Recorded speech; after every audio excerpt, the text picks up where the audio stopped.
Shalom, dear friends, wonderful to be with you. We are going to do a very exciting program again today, and it will be on the Hebrew language. A massive topic just for 28 minutes. And I want to give you a few quotes. First of all, is the letters are to the Torah as the foundation is to a building. Amazing.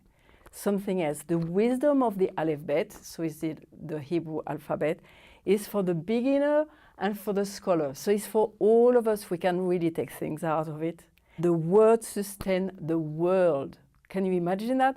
So when you study the world is sustained by it. And another one, forever Adonai, your word stand firm in heaven. And this is from Psalm 119. Wonderful topic, and today we have Rabbi Elan Adler. Thank you for coming in the studio and share with us. Rabbi Elan is also the son of a Holocaust survivors. They were from Hungary. Then he went to America. He's done some studies over there. He's on a yeshiva university. He was the head for a very special rabbi, Rabbi Joseph Soloveitchik. That's right. it. And he was working on the modern Orthodox. He was at that time. First of all, great to be here with you, Natalie. Really appreciate it. Thank you. Appreciate the invitation. During his heyday, he spent 40 years as the main proponent of modern Orthodoxy. He was a very religious man, but he felt that Judaism could easily mix with modernity. That's why they called it modern Orthodox. So he was at Yeshiva University for 40 years, a thinker, philosopher, had many books written by him and about him. And I was privileged to have 2 years to spend with him as an aide, A-I-D-E. There were a few of us. As he got older, he needed a little bit more assistance with different things. But that was a huge privilege. That was about 30 years ago. And then after you went to have your first work as a rabbi in Stamford. Stamford, Connecticut. That's it, yeah. And then you went to Baltimore. You were in a big synagogue with 1,300 families. Yes, there were two huge. rabbis. There was a senior rabbi, and then it was me, the associate rabbi. 1,300 families, 1,000 kids in a school, and 1,000 kids in a day camp. Very good. And then you had your own synagogue, and we say you were the rabbi for 10 years. The head rabbi for almost 10 years and about 250 families. And then you thought, hey, let's go back to Israel. So you came then with my wife thought, hey, let's go back to Israel. And wonderful. And we've done some program with Rivka. Yes, right. So this is very good. So today we're speaking about the Hebrew language. Yeah, my first language, like you mentioned. You're right. Yes. You're right. And there is a big phenomenon that's happening. We're going into a new era. And there is many people all around the world who wants to learn Hebrew. Yes. Why? Well, like you said in your opening quotes, Hebrew is in many ways the foundation of the world. It says in the opening verse of the entire Torah, the entire Bible, it says in Hebrew, Bereshit bara Elohim. In the beginning, God created. And then it uses the word et, which is aleph and taf in Hebrew, et, which could literally mean the. In the beginning, God created the. But et is formed by the first and last letters of the Hebrew alphabet. So from there, our understanding is that in the beginning, God created the word from the alphabet, from all the 22 letters of the alphabet. As a matter of fact, we have a Hebrew month called Av, which is spelled like A-V, but it's also the first 2 letters of the Hebrew alphabet, Aleph and Bet, and the month is called Av. And which means also father, isn't it? It also means father, right, correct. And our belief is that Av, the month of Av, in which the 2 holy temples were destroyed, that Av needs to be comforted. So very often when we refer to the month of Av, we call it Menachem Av, which means let Av have consolation. But interestingly, when we say Menachem Av, we also want to console the Hebrew alphabet, the Aleph and Bet. Why do we want to console the Hebrew alphabet? Because the Hebrew alphabet, the entire world was created through the alphabet, which needs a lot of explanation. And these 2 holy temples were also created by the Hebrew alphabet, and now they're destroyed. So we want to comfort the alphabet for, first of all, being the builders, but now they were, in a sense, being destroyed because the temples were destroyed. There's so much. We think that much. by the way, this is different from any other language, I think, certainly Yes. different from English. If somebody said to you, say something about the depth of the letter K, that's right. There's nothing to say. Koala, Khaki. Kmart. Kmart was a chain of stores in America. But if you say to somebody, say something about the letter Nun in Hebrew, I couldn't talk about it for 10 hours, but there are people who could. Because we believe that the Hebrew alphabet is that deep. The shape of the letters, how we pronounce the letters. And you have a number. We have numbers. We have something called gematria, where every Hebrew letter has a numerical value, and we learn many deep lessons from that. We have punctuation marks under and over Hebrew letters. So to some people, Hebrew sounds very complicated. But the truth is, once you know the sound of the letter and the sound of the vowel, it's that easy. And you can read even if you don't understand. Is ba. G plus O is go. So it's relatively simple once you've got the 22 letters and all the vowel marks memorized. Amazing, amazing. Funny enough, I heard that there is a lot of people, and I do, using Duolingo to learn Hebrew. Like it's a nice way, you have to start from somewhere. Yeah, so it's a great way of learning. And I heard it's like growing everywhere in the world. It's just amazing. It's not somebody who is thinking, hey, maybe we should do a campaign. Yes. The campaign is done, I think, by the Ruach HaKodesh. I agree with you. I agree. There's a big godly spirit driving that. Exactly. But you talk about, when I returned to Israel about 9 years ago on Aliyah, at that time my Hebrew, I have to admit, was very rusty. We spent 50 years in America. There's not a whole lot of Hebrew-speaking pockets in America. And then when I came back, it was very rusty and I needed to get a little bit better. I listened to the radio every time I was in the car. And when I didn't know a word, when I could look it up, I went to my Morphix app on the phone and looked it up as immediately as I could. And I remember one time the word manganon kept on coming up in the news. Manganon, manganon. I had no idea what it was. Is that a fruit? Is that like a mango? Why is anybody mentioning mangoes all of a sudden? So I went into the office where I worked and I said, can anybody tell me what is manganon? So the secretary says in Hebrew, manganon, who doesn't know a manganon? She said in Hebrew. It's manganon it's a manganon. Well, that was helpful. Wow, thank you. Thank you, Priscilla. I'll be back. Anyway, so she says, maze manganon. How would you say it in English? Milaya, who doesn't know? It's a manganon. Thanks. Finally, somebody says, manganon, it's the mechanism. So now I'm nowhere again. What's a mechanism? Yes. Somebody said it's a mechanism, like the manganon of your watch. What makes it tick and work is the manganon. So I am now 85% fluent in Hebrew because of the radio and looking and being interested in knowing what definitions are. Very important, like Eliezer Ben Yehuda. Yes.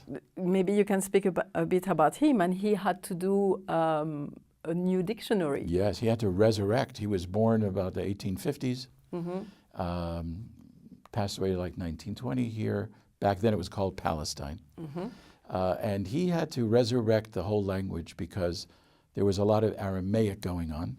The entire Talmud, 2,711 pages, is practically all in Aramaic. So he had to resurrect the Aramaic language, which has roots in Hebrew, and Yiddish.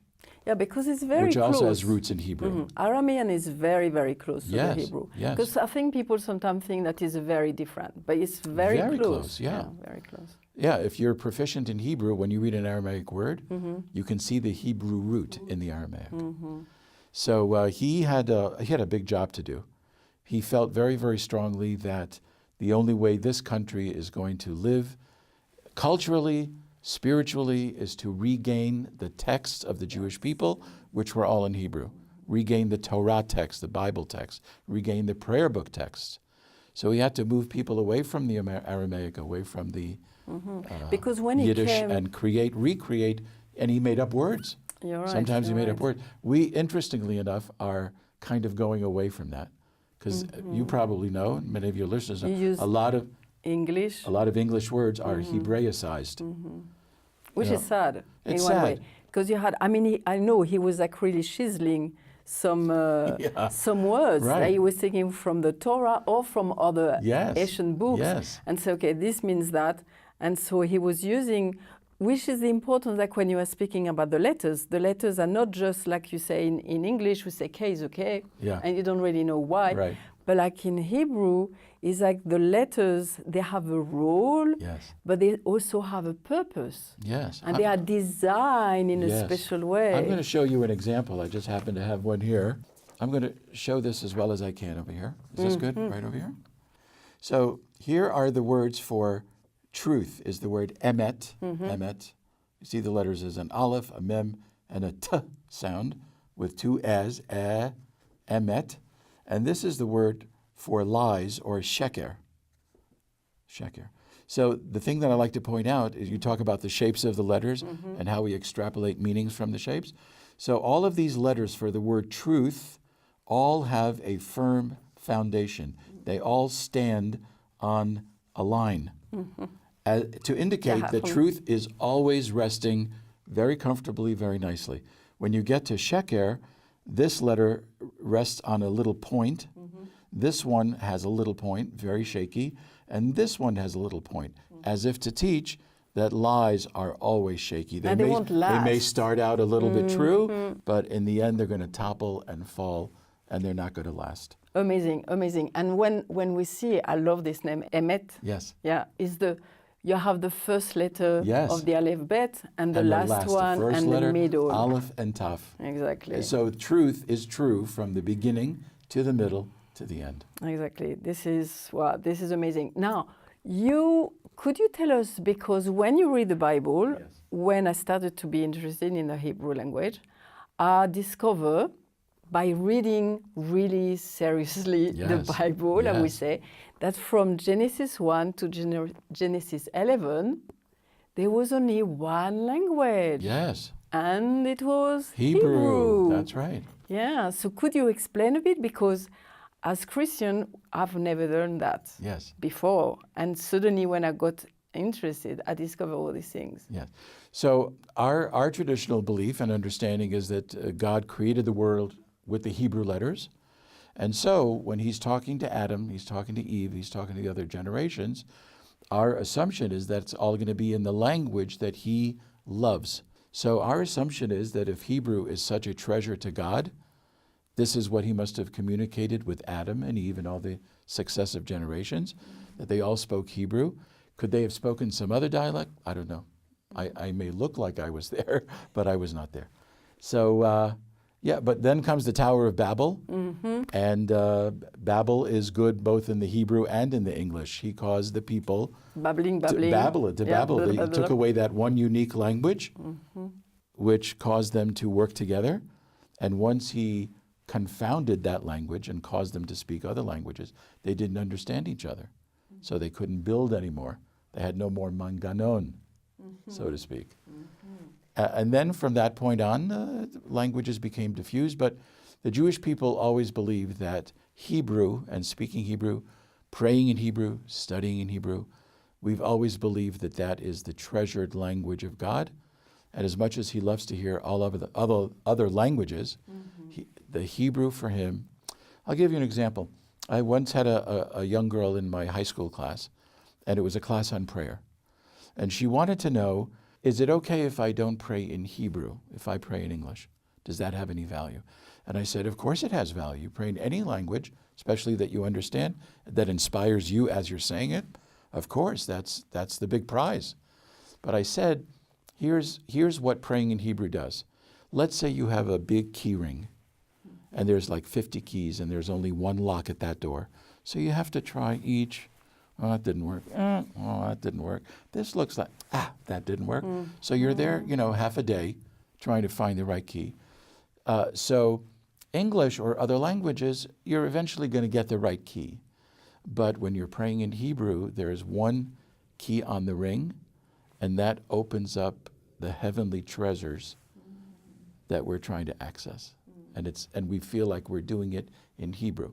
So I deal with a lot of people who are coming closer to their Judaic roots, and the first place they start, because their intuition tells them, is to go and learn Hebrew.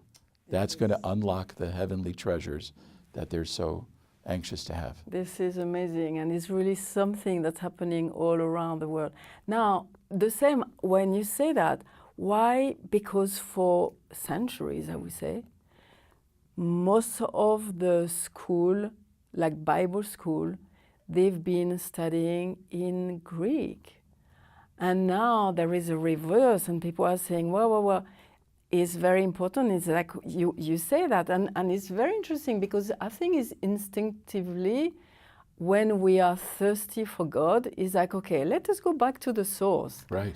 And I had a man, many years ago, we started to speak about the Hebrew language. We were in a little, tiny little place, little church in the middle of the Midlands in England. And he said, I had a dream, and somebody gave me a Hebrew pen. And he said, I could not understand this dream. And we spoke about, he wanted to go back into the word, and he said, I'm going to study Greek. And he had this dream. And suddenly he realized that God was saying to him, okay, just leave the Greek for a while, and now go back with the Hebrew language, because this is the original. And as you say, there is treasure that God is giving, and a depth, and like a power, I think, like what you say, when you pray in Hebrew, there is something. And more, when your soul is getting more and more open to these kind of things, it's like a magnet, really, I would say. And you want more and more. I once had somebody come to me for counseling back in Baltimore, and I said, do you ever listen to music to kind of calm yourself, to be a little bit more calm in your life, etc.? And she says, yes, I listen to this music. And she put something on from her iPhone, a piece of music, and I said, wow, this really calms you. She says, yes. I said, did you know this is Hebrew? She said, I didn't know. I had no idea. She didn't know the language. She didn't know what it was all about. But she said the intonation, the depth of it, the what we call in Hebrew the kavanah, the kind of great focus that the singer had, all of that combined to just have her relax. But she had no idea what it was, and it was all a Hebrew song. It's very beautiful. In the same synagogue in Baltimore, right after the holiday of Sukkot, there's a Feast of Tabernacles. There's a festival where we celebrate the Torah. So in our school in Baltimore, one of the teachers asked, could you please unroll a Torah scroll for us and have each of the kids come by and take a look at it? I said, sure, that would be a great idea. So there's about 30 kids waiting in line. They come up, a little podium, they climb up, and I show them, I said, what is your Hebrew name? Avraham.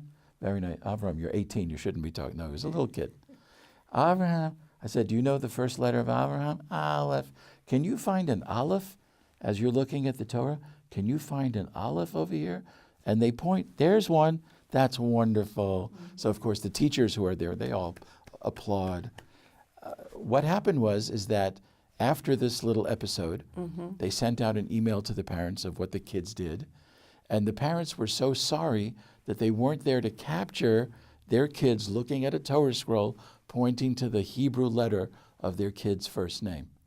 And the following year, parents were in the audience and asking if they could come up and take a picture of their kids pointing to a letter. That's all it was. Their kid is pointing to a letter, the first letter of their Hebrew name. And that was worthy of them canceling whatever they did, not going to the Pilates, whatever, not going to the office, not going to work, CEO, whatever they were doing. And they were there in big numbers wanting to take a picture of that. So that's how precious it is. Exactly. You know what I discovered also, because our daughter had a child here and we went in the maternity. And they are putting the letters in the baby place so they can see the letters. And I was like, I mean, who will do that in another country? And I was like, why? They have a sense that this is precious. And like, could you maybe speak also a bit, because we don't have, a lot of us don't have a clue about like the letters of the Hebrew alphabet are the building block Yes. for creation. This is like amazing to Yes. know these things. So can you explain a bit to us? I can't say I'm an expert in that field. No, but I like, can I'm sure say- you know more than me. Yeah, I can say, for example, that there's a letter shin. I'll go back to the sheet again. Here's the letter shin. It's got 3 arms here. And some people say that God created a world with all the letters, but there's a letter shin over here.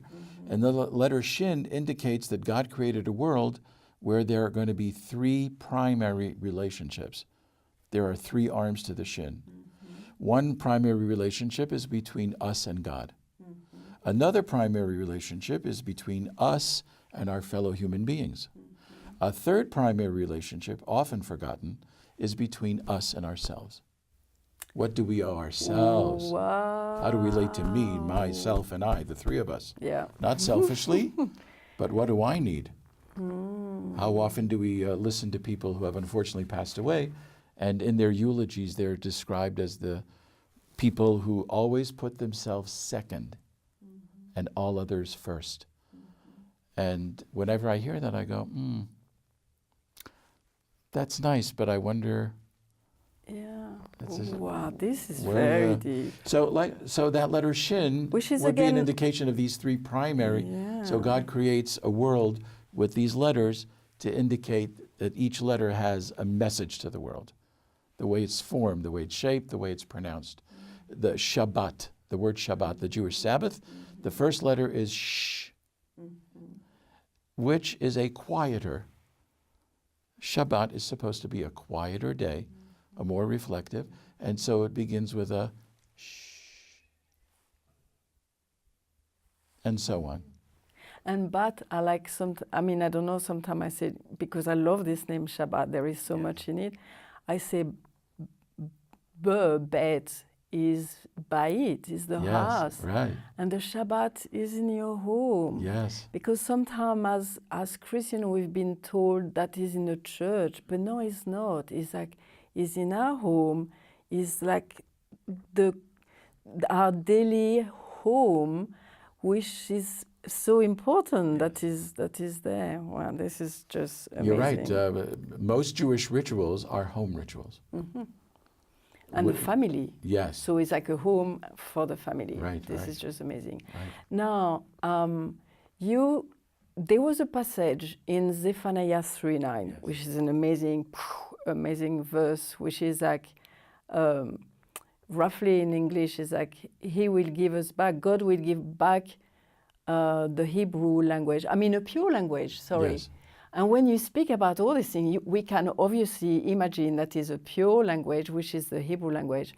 But the Which thing, we call in Hebrew Lashon Kodesh, Hebrew, the pure, holy language that we use and that we have. And it differentiates from Hebrew because the holy language, although they're the same 22 letters, the Hebrew holy language has no profanity.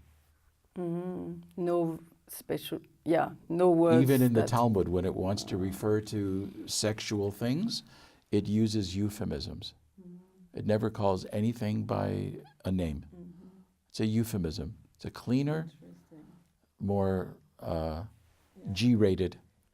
Yeah, which is amazing. But when you speak about that, like again, this Zephaniah 3:9, Yes. somebody told me one day that if you look at Zephaniah 3:8, which is amazing, you can speak also to us about this verse because it's quite exciting. But like actually, there is the 22 letters in that verse of the Hebrew alphabet. So because sometimes say, how do you know that the pure language will be Hebrew? Right. But like the verse before is the only verse in the whole Torah, in the whole Bible, where there is a 22 letters. Actually, there's another one. Oh, really? How do you like that? Yeah, tell me. Exodus 16:16.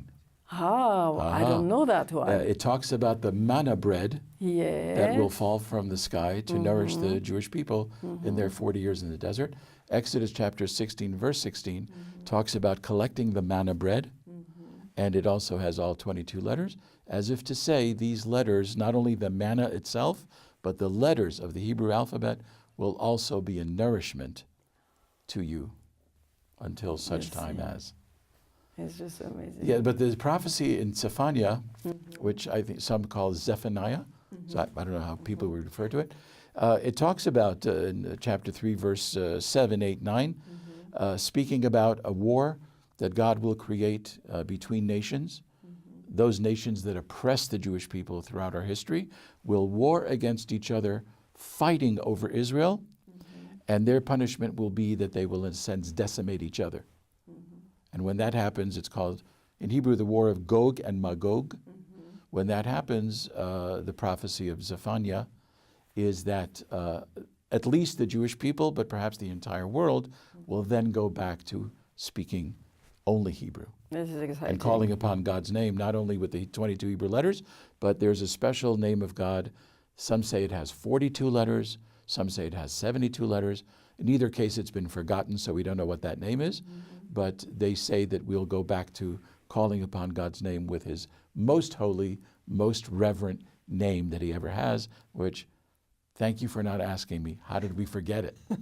It sounds pretty critical to me. But somehow it was lost. Maybe sometimes when we forget things, it's maybe because we are not focusing on the right thing, and it's like it's lost. So hopefully we will know how to focus back. I hope so. Somebody should have written it down on a card, no? No. And hidden it under a tree or something. But this is anyway, amazing. so we've kind of lost that. Thank you again, Rabbi Thank you, my Elan, pleasure, for Natalie. coming. It was so wonderful to be. If anybody wants to be in touch, Rabbi Adler in Israel at gmail.com. Rabbi Adler in Israel at gmail.com.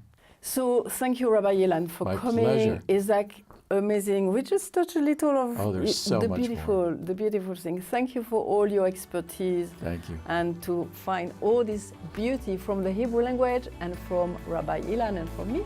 Bye and see you next week.